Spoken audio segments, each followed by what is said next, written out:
창세기 24장 말씀입니다. 오늘 전체를 다 읽지 못했습니다. 분량이 많아서 우리 결론 부분만 살펴봤는데요. 24장 1절에 보면 이 말씀은 이렇게 시작을 합니다. 아브라함이 나이가 많아 늙었고 여호와께서 그에게 범사에 복을 주셨더라. 이렇게 되어 있어요. 네, 아브라함이 나이가 많아 늙어서 그렇다. 나이가 많아 늙었다. 이렇게 얘기하고서는 그 결론이 뭐냐 하면은 그 인생의 여정이 이제 얼마 남지 않은 이 땅의 여정 속에서 그 인생을 마칠 때 그 인생에 대한 성경의 그 인생의 정의, 그 인생을 한마디로 요약하기를 이렇게 말하는 것이죠. 여호와께서 그에게 범사에 복을 주셨더라. 전능하신 하나님께서 주신 복이죠. 선한 손길로 하나님이 약속한 복을 그 모든 인생에 풍성히 부어주셨고 이 땅을 살 때 온 인생길을 복 주시고 이제는 그 인생을 끝나는 그때에 죽음까지도 약속하신 그 복을 주시고 또 그 이후에 영원한 하나님 나라의 복을 주실 것이다. 이것이 이제 범사에 아브라함에게 주신 복 주심의 은혜라 할 수 있습니다. 우리에게도 동일한 복이 있죠. 예수 그리스도 안에서 우리에게 주시는 그 복과 은혜가 하나님 안에서 우리에게도 범사의 복을 주셨다라고 신자의 고백이 동일하게 있는 것이에요. 오늘 본문은 사실 그 복의 한 부분을 보여주고 있습니다. 그 인생의 복 주심이 어떤 것인가. 오늘 본문 창세기 24장은 사실은 너무 이렇게 드라마틱하고 영화 같은 이야기이죠.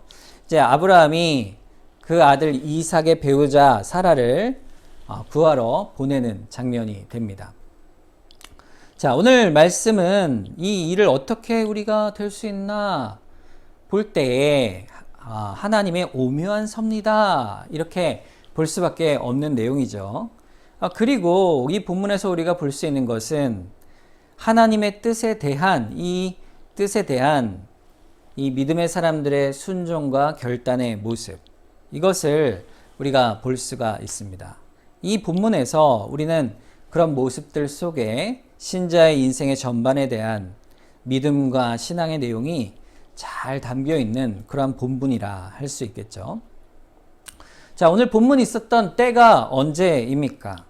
이 사라가 127세에 주님의 부름을 받은 그 이후입니다.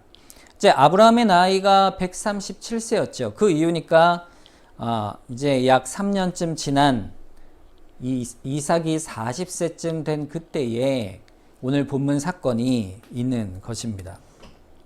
여러분, 아브라함이 그 인생을 평생을 같이 한 배우자였던 사라를 떠나보낸 그 슬픔은 얼마나 컸을까요? 이 아브라함의 슬픔뿐 아니라 또 그 아들 이삭도 그 어머니의 사랑에 애절함이 있고 너무 슬픈 그런 추억이 있는 그러한 때였을 것입니다.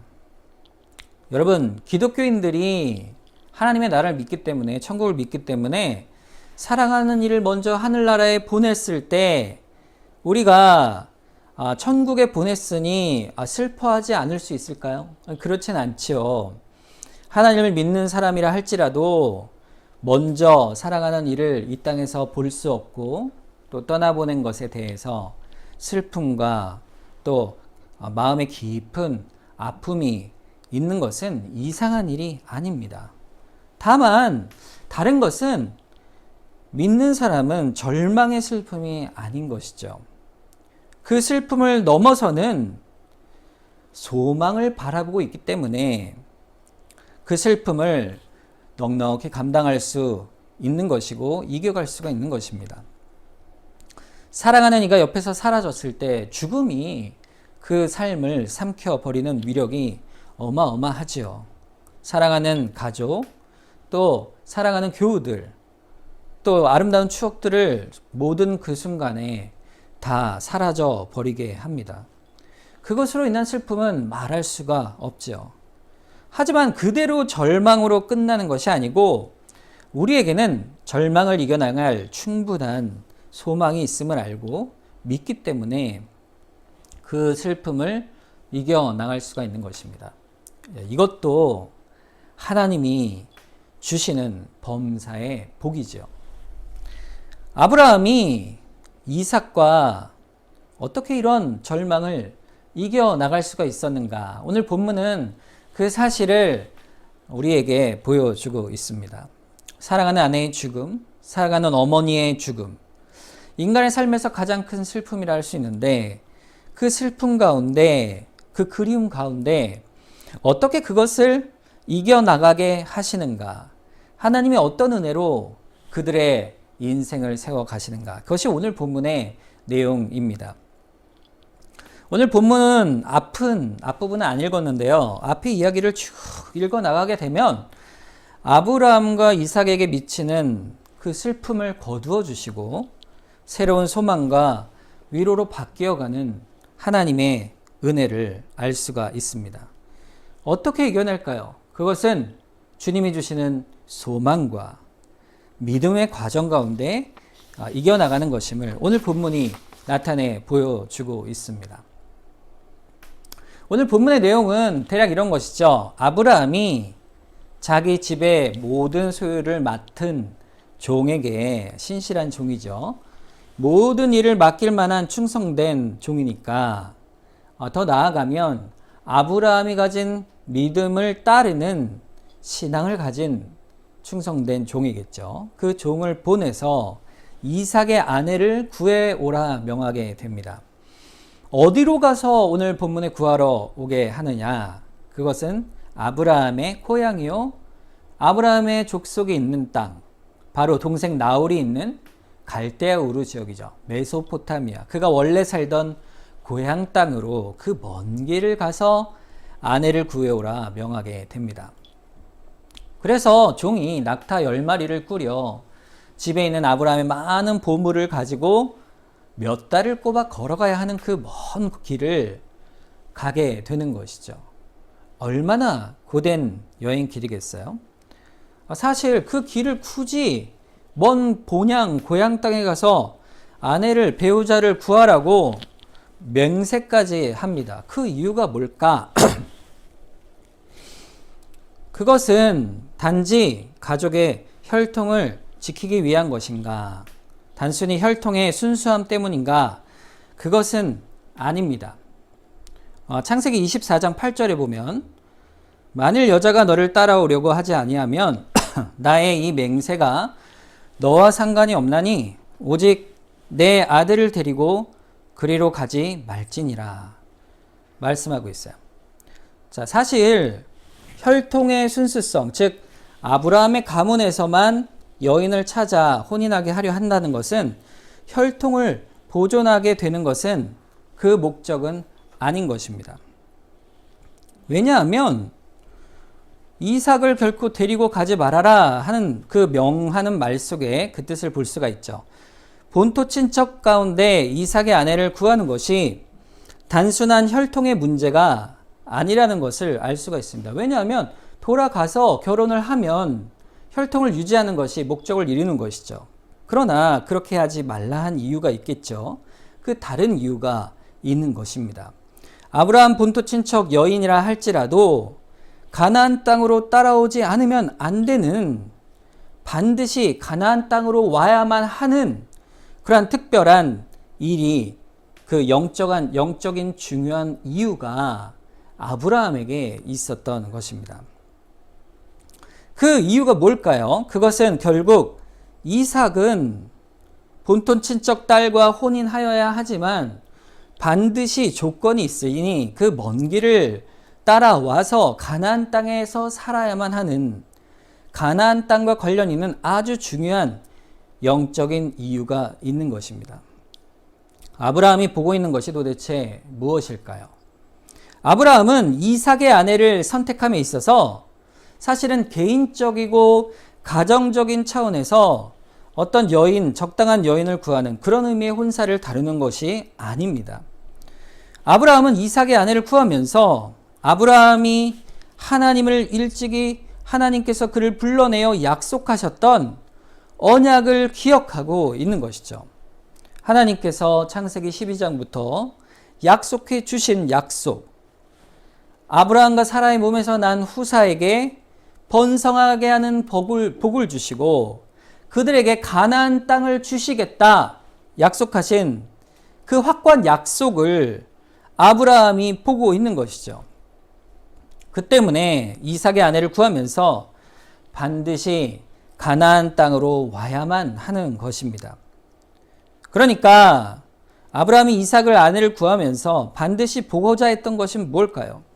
그러니까 아브라함이 영적인 시각에서 이 모든 일들을 판단하고 또 실행을 하고 있는 것입니다. 자, 이 이유는요, 두 가지예요. 첫째는, 먼저는 이삭의 아내를 친족 가운데 구한다는 사실은 하나님을 경외하는 자 가운데 그 이삭의 아내를 구하겠다라는 것이에요. 나의 친족 가운데 여호와의 이름을 부르는 자가 있으니 그 가운데 믿음의 딸을 구하겠다 하는 것이죠. 리브가가 얼마나 하나님을 잘 알고 그래서 얼마나 하나님을 잘 경배했는지 그 내용은 오늘 성경 본문에 분명하게 드러나지는 않습니다. 사실 갈대아 우르는 우상 숭배의 땅이었고 또 그 영향을 그들이 받고 있었겠죠. 하지만 잘 생각해 보면 아브라함도 사실 그 땅에서 그랬던 사람입니다. 우상 숭배하던 아비에게서 자랐으며 그 영향을 받았던 그였지만 하나님께서 내가 지시할 땅으로 가라 명하셨을 때 그는 하나님이 누구신지를 알고 믿음을 따라 순종하여 갈 바를 알지 못하고 아브라함의 신앙이 주님의 명령을 따라 순종했던 것처럼 그리고 그곳에서 갈대아 우르에서도 여호와의 이름을 부르고 예배하는 자신의 친족과 가족이 있음을 아브라함은 알고 있었던 것입니다. 결국에는 믿음의 딸을 찾아 나선 것이에요.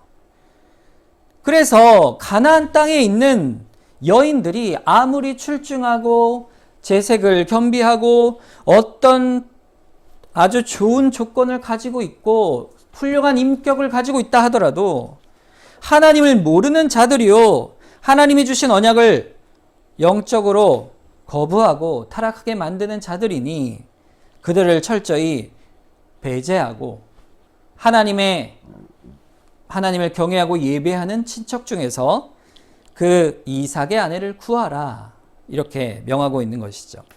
그러면서 두 번째로 동시에 이삭을 가나안 땅으로 떠나 이삭을 그곳으로 보내지 않고 그 아내를 반드시 데려오라 이렇게 말하고 있는 것은 하나님의 약속의 유업이 바로 이 가나안 땅에 있음을 약속을 믿고 바라봤기 때문인 것이죠. 그러므로 반드시 가나안 땅으로 데리고 와 혼인해야 할 중요한 이유가 거기에 있었던 것입니다. 결국에는 이와 같은 이유들 때문에 이삭의 혼인은 개인의 그저 혼사가 아니라 앞으로 오는 모든 믿음의 세대에 주실, 즉 우리까지 이어져 오는 믿음의 후사를 향한 하나님의 언약의 혼사와 관련된 그런 이삭의 혼사였던 것이죠. 그러니까 하나님께서 이삭의 배우자를 하나님의 강한 섭리로 얻도록 하실 것을 아브라함은 확신하고 있는 것입니다. 그 확신한 내용이 창세기 24장 7절 말씀에 이렇게 나타납니다. 하늘의 하나님 여호와께서 나를 내 아버지의 집과 내 고향 땅에서 떠나게 하시고 내게 말씀하시며 내게 맹세하여 이르시기를 이 땅을 내 씨에게 주리라 하셨으니 그가 그 사자를 너보다 앞서 보내실지라 네가 거기서 내 아들을 위하여 아내를 택할지니라.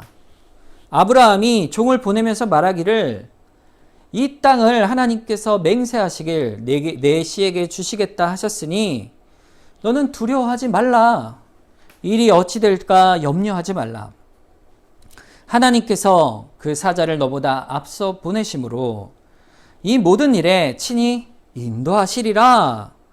하나님의 주권적 선택하심과 또 하나님의 강한 섭리를 또 예비하심에 대해서 분명한 확신을 지금 말하고 있는 것이죠. 아브라함이 어떻게 이런 확신을 가질 수가 있었을까요? 그것은 자기가 지금까지 살아온 모든 인생 속에 그 하나님의 부르심과 간섭과 보호와 인도하심이 어떤지를 아브라함은 너무나 잘 알고 있었기 때문입니다. 아브라함에게 주신 죽은 태 속에 잉태하여 낳은 100세에 낳은 아들 이삭을 주셨고 그 이삭을 제물로 바치라 하실 때 죽은 자도 능히 살리시는 하나님이심을 알고 이삭을 제물로 바치도록 순종하였던 아브라함이었죠. 그 신앙의 믿음이 얼마나 견고하여졌습니까? 아브라함은 하늘나라의 본향을 사모하는 믿음이 눈을 보고 직접 만져서 경험하는 그러한 실체가 직접 없다 할지라도 눈에 보이지 않는 하나님이 주시는 약속을 확실하게 믿는 그런 아브라함의 믿음, 눈에 보이는 것보다 더 확실하게 믿는 그의 믿음이 아브라함에게 있었던 것입니다. 그래서 이삭을 통하여 내게 주시는 언약을 반드시 이루실 것이므로 그 이삭의 아내 또한 적절하게 하나님께서 예비하여 주실 것이다. 하나님이 섭리 가운데 준비하실 것이라. 하나님의 사자를 미리 보내어 예비하실 것이다. 그것을 믿고 그의 종을 보내고 있는 것입니다.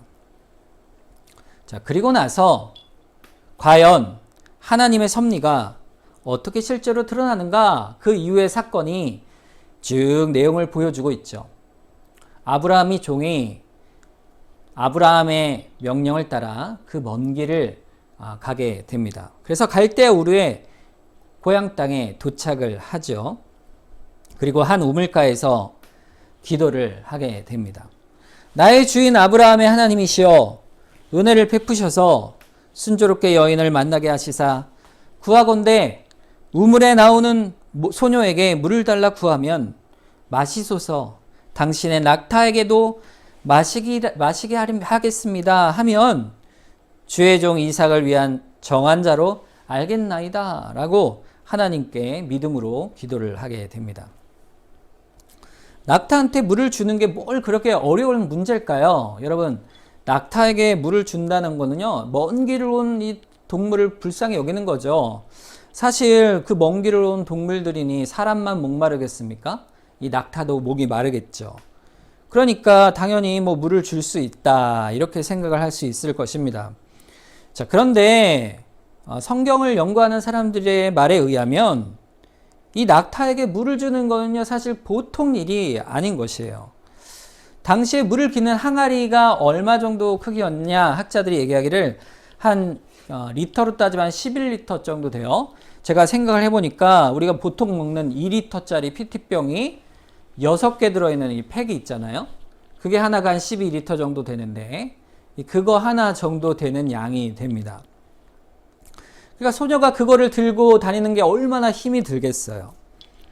그런데 여러분, 낙타 한 마리가 먹는 물의 양이 자그만치 95리터 정도 된다고 해요. 그러니까 한 9번 정도를 물을 길어줘야 한 마리를 먹일 수 있는 양이 되는 것이에요.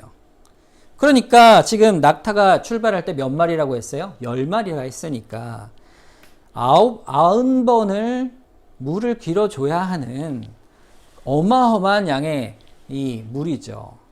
게다가 당시 중동의 우물은요 16절에 보면 내려갔다 올라왔다 이런 내용 표현이 있어요. 그러니까 우물은 우리처럼 두레박을 던져 깃는 게 아니고 사람이 직접 걸어 내려가서 물을 길어 올려야 되는 그러한 우물이었습니다. 그러니 이 낙타에게 물을 주겠습니다 하는 이 약속과 말은요 아마 누구라도 할 수 있는 일이 절대 아닌 것이죠.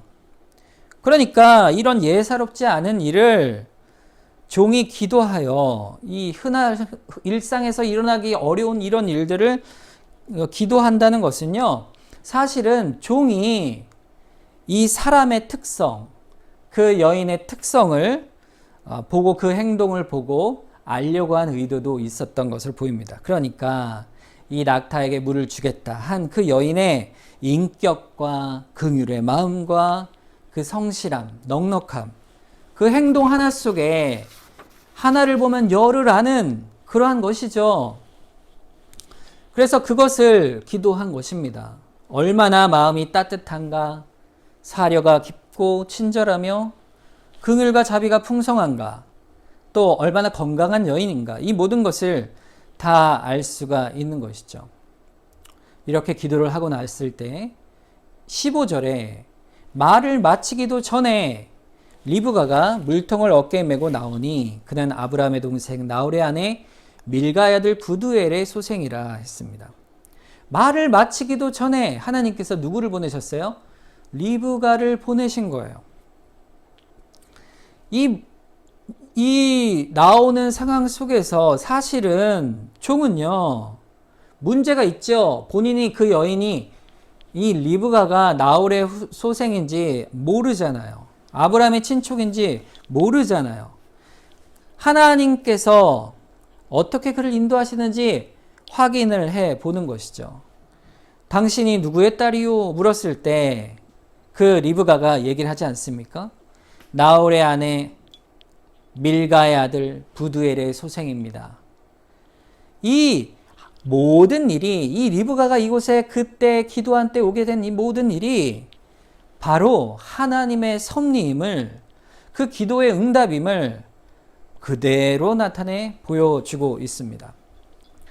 이때를 위하여 창세기 22장 23절에 어떤 사람이 그 먼 길을 와서 나홀의 아내 밀가의 소생이며 부두엘은 리브가를 낳았다라고 이미 아브라함과 그 종이 알도록 하나님께서 이때를 위하여 미리 알려주신 것이죠.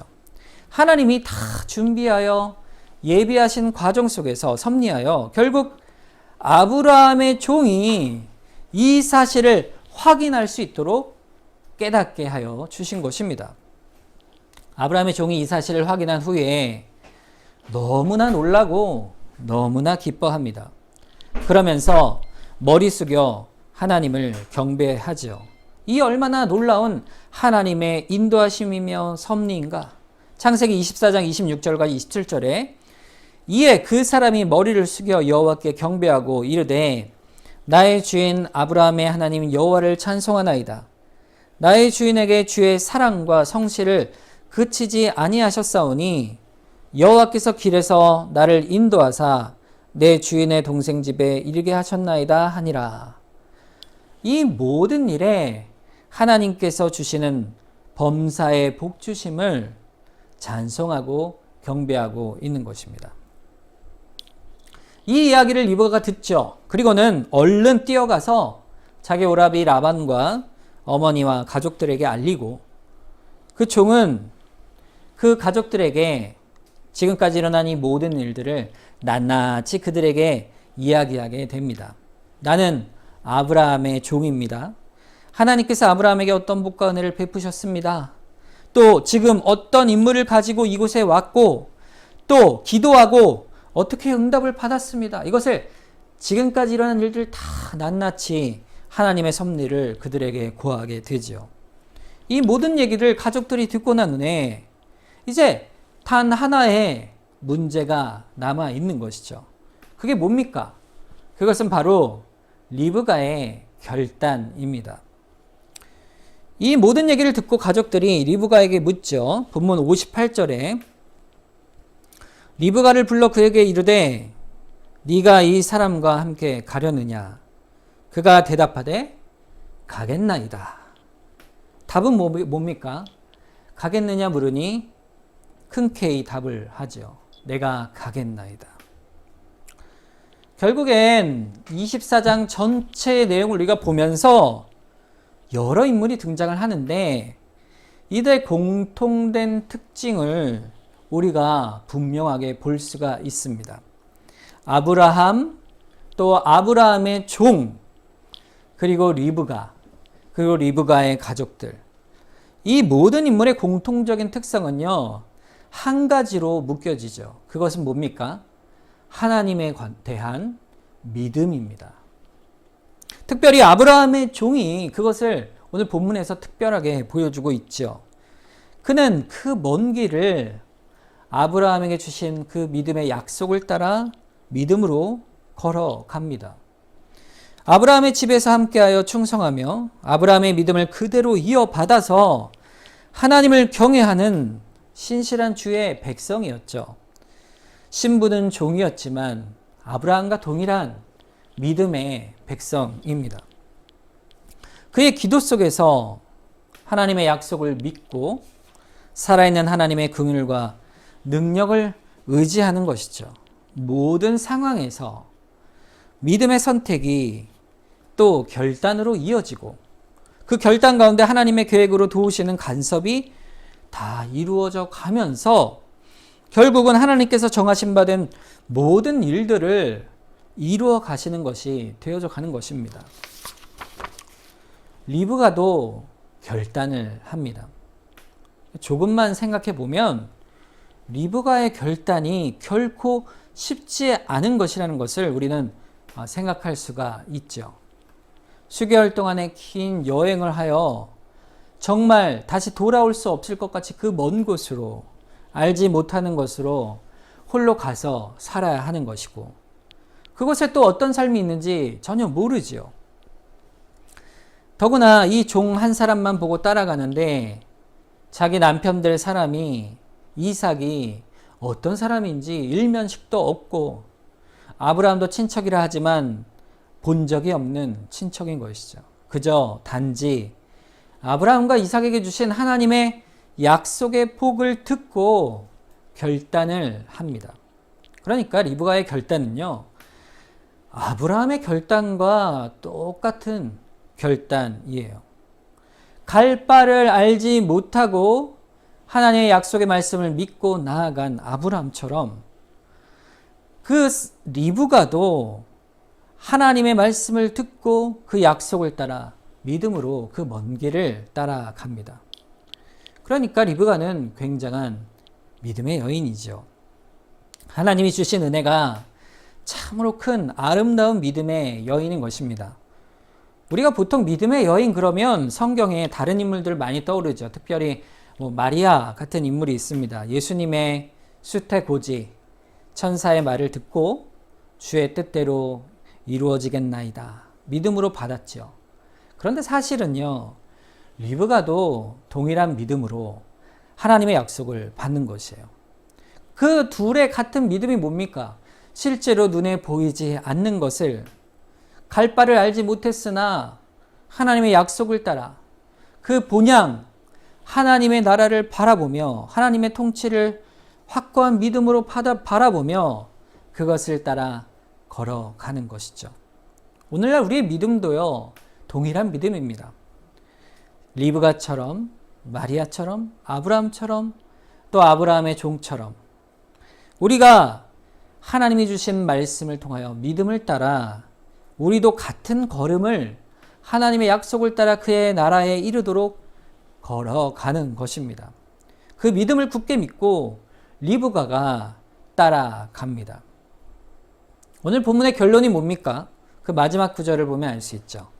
67절 이삭이 리브가를 인도하여 그의 어머니 사라의 장막으로 들이고 그를 맞이하여 아내로 삼고 사랑하였으니 이삭이 그의 어머니를 장례한 후에 위로를 얻었더라 했습니다. 이삭이 위로를 얻었습니다. 어떤 위로일까요?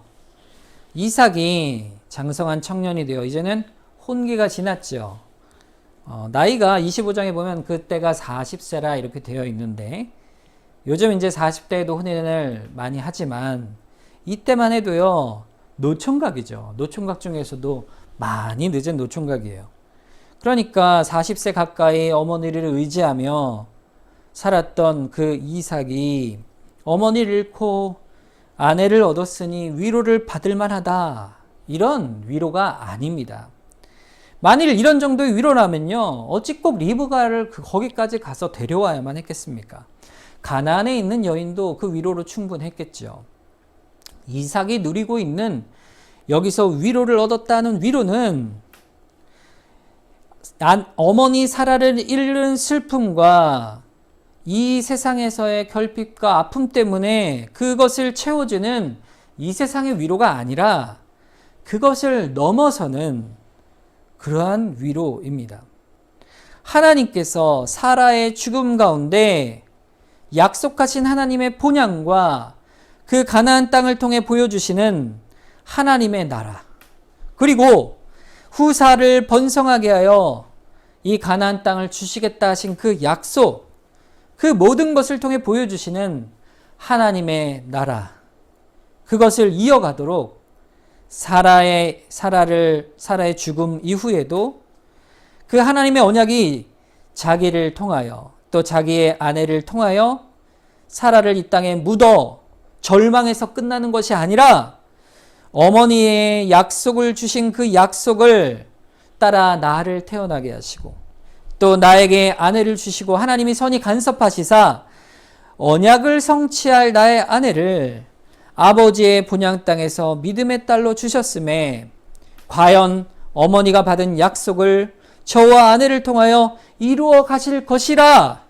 그러므로 어머니의 죽음은 결코 죽음에서 끝나는 절망이 아니요 살아 있는 것이요 또 나 또한 그 믿음을 따라 소망의 위로를 얻습니다 하는 그 하나님 나라를 향한 약속을 향한 위로였던 것이에요. 이 믿음의 언약이 주는 위로가 그에게 있었던 것입니다. 이 믿음의 언약의 위로를 더하여 믿음 안에서 함께 고백하며 언약을 나누는 사랑하는 아내를 얻은 것이죠. 이 아내는 보통 아내가 아니에요. 어떤 아내입니까? 베드로전서 3장 7절에 보면 남편들아 이와 같이 지식을 따라 너희 아내와 동거하고 그를 더 연약한 그릇이요 또 생명의 은혜를 함께 이어받을 자로 알아 귀히 여기라. 이는 너희 기도가 막히지 아니하게 하려 함이라 그랬어요. 어떤 아내입니까? 생명의 유업을 영원히 함께 누릴 귀한, 정말 귀한, 존귀한 아내라 말하고 있는 것이죠. 생명의 유업을 함께 영원히 누릴 약속의 어머니가 될 아내인 것입니다. 어머니 사라가 약속의 어머니였던 것처럼 그 유업을 이을 아내를 만났으니 이삭에게 있어서 그 위로가 너무나도 컸던 것이죠. 아브라함에게도 그것은 또한 큰 위로가 되었을 것입니다. 이제 오늘 본문을 통해서 우리의 삶을 돌아보는 것이죠. 우리의 인생도 우리의 모든 삶의 생활도 믿음의 여정도 다 돌아보는 것이에요. 우리의 삶도 하나님의 약속을 바라보며 그 교훈 안에 진실이 살고자 하며 그것을 따라 주의 도우심을 구하고 간절히 기도하는가? 기도하며 과연 기도에 응답하시는 하나님의 손길을 누리며 우리가 살아가는가? 그리고 그 앞에 결단하는가? 이것이 오늘 본문이 우리에게 물어보는 교훈의 말씀입니다. 하나님은요, 하나님의 참 백성, 그 성도의 기도를 너무나 기뻐하십니다. 그리고 그 기도가 하나님이 보시기에 아름답고 순전하며 주의 뜻을 따라 어찌 되든 아브라함이 타협하지 않았죠. 쉽게 구하지 않았잖아요. 이삭의 아내를. 아무리 멀어도 반드시 그것이 하나님의 뜻이요 내게 주신 언약을 이룸에 있어서 가나안 땅의 여인이 아니라 하나님의 약속을 받은 자의 후사임을 분명히 한 사실은 이런 것이에요. 어떤 어려움이 있어도 우리가 믿음으로 하나님께 맡기고 그냥 하나님께 의지하여 나아가는 것이에요. 그리고 주 앞에 기도하여 응답받는 것이죠. 우리도 문제가 있을 때 하나님 뜻에 따라서 분별하고 그 분별하여 그 말씀 앞에 버릴 것은 버리고 취할 것을 취하여 주의 뜻을 따라 나아가기로 작심하여 나아가야 하는 것입니다. 욕심이면 버리는 것이고 하나님이 기뻐하지 않을 것 같으면 끊어내는 것이죠.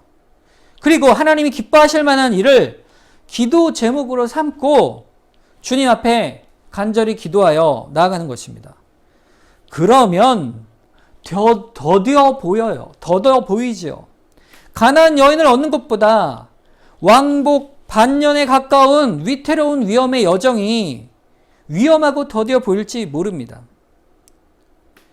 그러나 끝내 주께서 그를 통하여 목적한 바를 선한 일을 이루게 하여 주신 것이죠. 그리고 결국 감사와 찬송을 주 앞에 드리게 되는 것입니다. 로마서 12장 2절에 보면 너희는 이 세대를 본받지 말고 오직 마음을 새롭게 함으로 변화를 받아 하나님의 선하시고 기뻐하시고 온전하신 뜻이 무엇인지 분별하도록 하라 했어요. 우리가 지금 드리는 주일 예배, 또 성경 공부, 구역 예배도, 또 우리가 살아가는 삶에서의 많은 판단과 선택도 다 주 앞에 선한 것으로 분별하여 기도로 내어 맡기는 것입니다. 그것이 힘들지라도 어려울지라도 하나님께서 우리를 붙드시는 믿고 은혜 주실 것을 바라보며 나를 말씀으로 새롭게 하시고 변화시킬 것이요 나를 붙드실 것이라, 나를 세우실 것이라.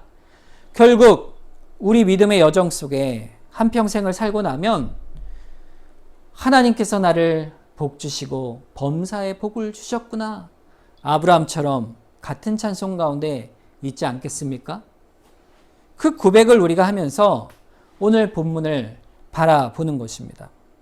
우리가 마지막 한 구절만 함께 읽고 이 말씀을 마음에 새기시길 원합니다. 이 말씀을 따라서 우리가 인생을 살아가기로 결단하길 원합니다. 전도서 3장 6절 말씀인데요. 한번 같이 한 목소리로 읽어보겠습니다. 너는 범사의 그를 인정하라. 그리하면 내 길을 인도하시리라. 아멘. 오늘 본문의 말씀처럼 하나님께서 우리를 주권 가운데 복음으로 약속하시고 섭리하십니다. 그것을 실천해 가시고 우리 주의 백성에게 복을 주시는데 우리는 어떠해야 할까요? 우리는 범사의 그를 인정하고 분별하여 하나님 앞에 기도와 결단으로 나아가는 것이죠. 하나님의 응답에 대한 우리의 복됨을 깨닫게 하여 주실 것을 바라보는 것이에요. 그것이 많이 돌아간다 할지라도, 그것이 눈앞에 보이는 것이 아닐지라도 끝까지 하나님이 주실 찬송이 있음을 믿고 하나님의 권능의 손길을 바라보며 감사함으로 나아가는 것입니다. 오늘 말씀처럼 우리가 범사의 주를 인정합니다. 주님 앞에 분별하여 버릴 것은 버리고 또 주님 앞에 구할 것을 감사함으로 구하여 나아갑니다. 우리를 인도하여 주시옵소서. 우리 이 시간 합심해서 우리의 믿음이, 우리의 인생이 참으로 모든 범사에 하나님이 복을 주셨더라 하였던 아브라함과 동일한 복을 주시는 하나님이심을 고백하며 주님을 의지하며 다시 한번 기도하도록 하겠습니다. 우리 합심해서 한번 기도하겠습니다.